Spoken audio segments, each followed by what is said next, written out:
सत्संगत जी प्यार से कहिए दंडिंकार जी।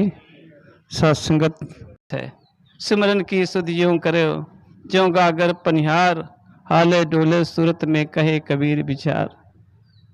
सिमरन के सुध तो ऐसे करें जैसे हम कहीं सर पे गगरी लेके चलते हैं, वो दोनों हाथ खुला है, बातें भी कर रहे हैं, चल भी रहे हैं, लेकिन ध्यान है, सर पे मटका है, गिर जाएगा तो मटका भी टूट जाएगा, पानी भी नुकसान हो जाएगा।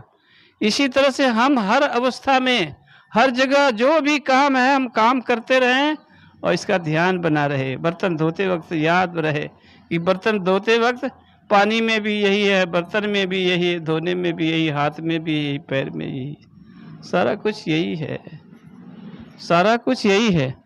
और जब ये विश्वास हो जाएगा ना तो कभी आपके घर में भूत नहीं होगा, कभी आपको अंधेरे में भी डर नहीं लगेगा, सांप भी नहीं आपको नजदीक में आएगा, वो भी पीछे हट जाएगा। ये गुरु का बच्चा है, इसको मत छुओ।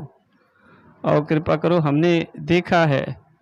अभी एक बच्ची एक दिन गया था सत्संग में, तो बच्ची अभी शादी नहीं हुई है, कहती पापा मुझे बड़ा रात को डर लगता है, कोई मुझे डराता है।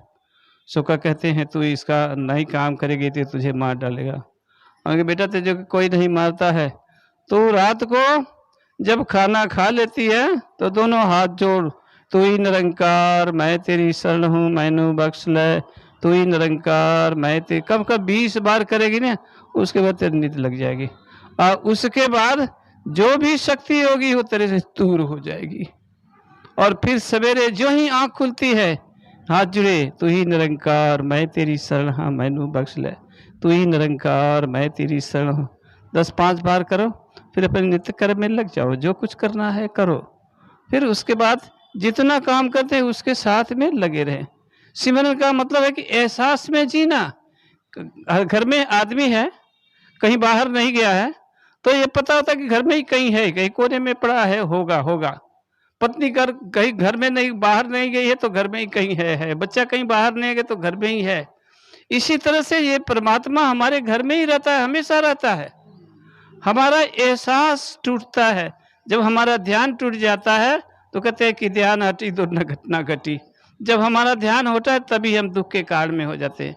बाकी कोई रोग है उसका निदान है, दवाई है, डॉक्टर करता है। और सबसे ज़्यादा तो कहते हैं कि जो बात दवा से ना होती वो बात दुआ से होती है। जब कामिल मुर्शद होता है तो बात खुदा से होती है। सत्संग तो हमारे जीवन में एक कामिल मुर्शद आया है, एक कामिल पीर आया है, जो रे सारे संसार का दुख पीड़ा हरने का काम ही कर रहा है, बाकी और कोई काम नहीं करता है। सारे संसार का दुख पीड़ा हमने समागम में देखा है। ऐसे ऐसे लोग जो खेलते हुए आते हैं, चिल्लाते हुए आते हैं, जो ही सतगुरु हाथ रखता है ठीक हो जाता है। एक दिन दास की ड्यूटी लगी थी रुद्रपुर ब्रांच में, तो एक बहन आई, वो 4-5 बहनें उसको पकड़ी हुई थी, वो मारे दहाड़े और सारे बहनें पीछे हट जाएं।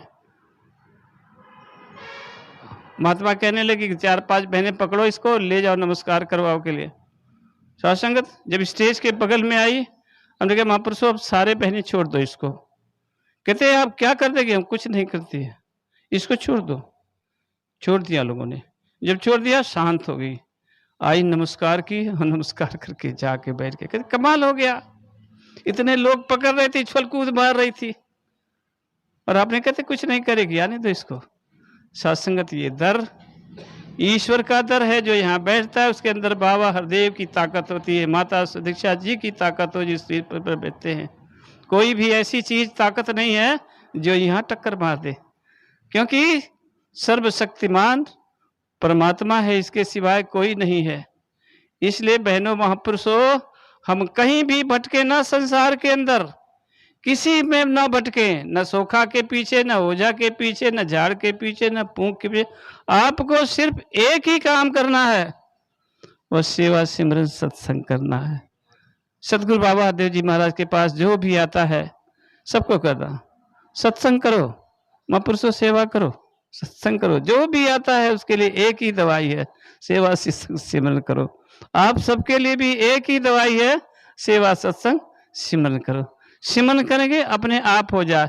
ये गुरु कहीं न कहीं किसी वेश में, किसी व्रत में, किसी महात्मा बैठ के आएगा और आपके दुखों का निवारण कर देगा, उसका इलाज कर देगा। सत्संगत जी प्यार से कहिए।